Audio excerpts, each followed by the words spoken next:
gCathfuilteach tá Éirinn mar gréasáin de ríthe. San Éire, rialaíonn Tadhg Mór ó Ceallaigh, ríthe fháine. Le haghaidh 9,000,000 tá a talamh cluinnithe aige. Tá Tadhg Mór Ceangailte leis an rí ord nua, Brian Boru. Comhghuaillíocht a bhfuil dúnta go deangainn I bósa, agus cothaithe I gcogaidh. Ach níl an obair chríochnaithe fós. Tá na riachtaí de Lochlannach Bhaile Átha Cliath tar éis éirí amach. Caithfidh an céim dearnach de Éirinn aontaithe a bheith tógtha I bhfuil. Ghearn Brian Boru chomhghuaillí le haghaidh Cath amháin dearnach. Freagraigh Tadhg Mór tógfaidh sé a bhirt murcha agus crocóir leis an trid ar a thaobh. Ar an oíche roimh an gá, ó fhálann an sean Ard-Rí Malachi, Severus agus an uirche de Tadhg chun stop a chur lena arm.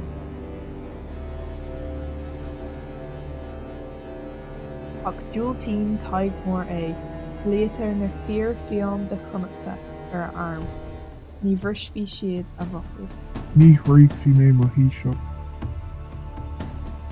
Ine an chéasta gCathfuilteach, an sin bhualann na líonse, na dál gas in aghaidh na Lochlannach Eachtrúnach, na FhirFhiáine in aghaidh na Lochlannach Bhaile Átha Cliath. An leabhar fad tá na líonse faoi glas.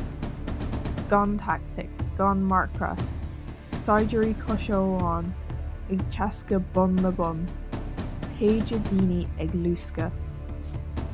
Titan a bhach murcha, íocann Tadhg Mór an phrais is airde, agus spréacann sé le fearg. Tagann bróidéar an Lochlannach ar Pobal Bhriain, agus maríonn sé an Ard-Rí. Ag troid bealach tríd an sua, bhualann Tadhg Mór le burd a ran ó cóthóir, ríthe fháile. Tridann siad agus hitann siad mar duine amháin. Le lí na gréine cloistear bór, éiríonn an ainmhí miotasach an ionchú as an bharga chun cuirp Tadhg Mór a chosaint. Bhain a bhuaintear a churp, agus cuireann a bhach crothair I glún mhic nóis, breilig órsa a bhuaintear.